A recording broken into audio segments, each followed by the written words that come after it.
નર્મદા જિલ્લાના મુખ્ય મથક રાજપીપળા ખાતે કાછિયા સમાજ દ્વારા છેલ્લા 25 વર્ષથી ગણેશ સ્થાપના કરવામાં આવી રહી છે।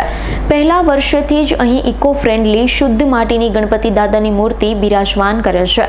આ વર્ષે ગણેશ મહોત્સવના 25 વર્ષ પૂર્ણ થતા રજત જયંતિ મહોત્સવ નિમિત્તે મોદક દ્રાવ્યની 10,000 આહુતિનો પંચકુંડી મહા ગણેશ યાગનું આયોજન કરવામાં આવ્યું હતું। હજારો વર્ષ પહેલા વૈદિક કાળમાં જેમાં ઋષિ મુનિઓ યજ્ઞશાળા લાકડીના કામડીથી બનાવતા તેવી રીતે યજ્ઞશાળા બનાવી અલગ અલગ 5 કુંડમાં 10,000 આહુતિ 3 દિવસ સુધી આપવામાં આવી રહી છે। આ બાબતે જ્ઞાતિ પંચના આચાર્ય અતુલ પુરાણીએ જણાવ્યું હતું કે જે મોદક દ્રવ્ય પંચકુંડી મહાગણેશ યાગમાં વપરાય છે તેનું વર્ણન શ્રી ગણેશ અર્થવ શીર્ષમાં ઉલ્લેખ છે। આ મહાયાગ ફળ વાંચુક હોય 16 યજમાન સાથે 5 કુંડી યજ્ઞ વિદ્વાન બ્રાહ્મણો દ્વારા વૈદિક મંત્રોચ્ચાર સાથે 3 દિવસ આહુતિ આપવામાં આવી રહી છે। મહાયજ્ઞના દર્શન માત્રથી ધન્ય થવાય, મન વાંછુક ફળ મળે અને વિઘ્નહર્તા ગણપતિ દાદાએ પરિવાર પર હંમેશા કૃપા રાખે છે। કાછિયાવાડ યુવક મંડળ તરફથી છેલ્લા 25 વર્ષથી ગણેશ મહોત્સવનો ઉત્સવ થઈ રહ્યો છે।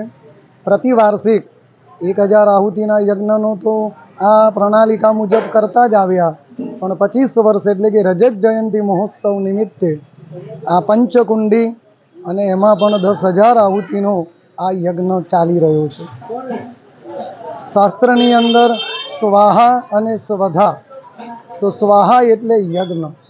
જેમ મકાન એ ઇમારત ટકાઉ ક્યાં સુધી રહે તો કે એનો પાયો મજબૂત હોય, તેમ આ યજ્ઞ સફળતા ક્યારે મળે તો કે યજ્ઞશાળા યજ્ઞ કુંડ મંડપ।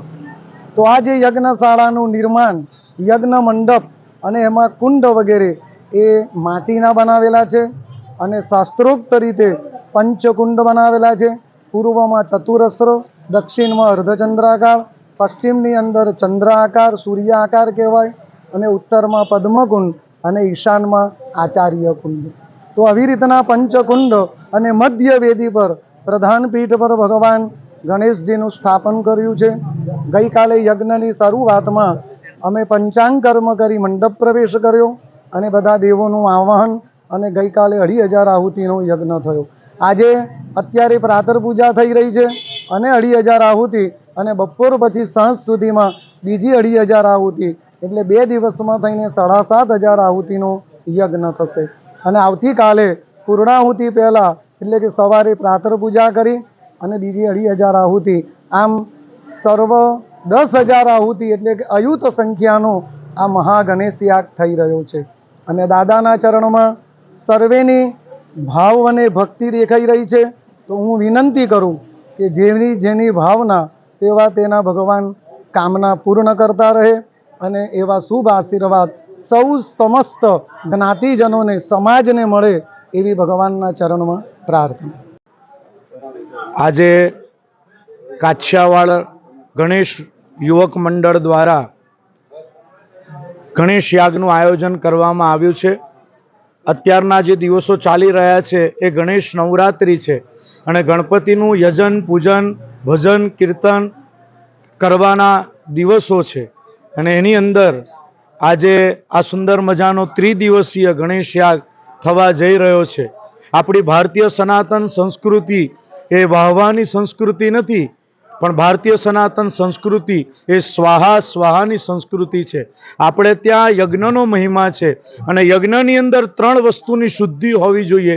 એક તો મંત્રની શુદ્ધિ હોવી જોઈએ, સાથે સાથે ભાવની શુદ્ધિ હોવી જોઈએ અને ત્રીજું દ્રવ્યની શુદ્ધિ હોવી જોઈએ।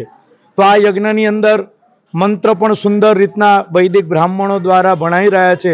આ યજ્ઞના આચાર્ય શ્રી અતુલભાઈ પુરાણી, જેઓ યજ્ઞનું આચાર્યત્વ શોભાવી રહ્યા છે અને સુંદર મજાનો યજ્ઞ વૈદિક 4 વેદના મંત્રો દ્વારા યજ્ઞ થઈ રહ્યો છે।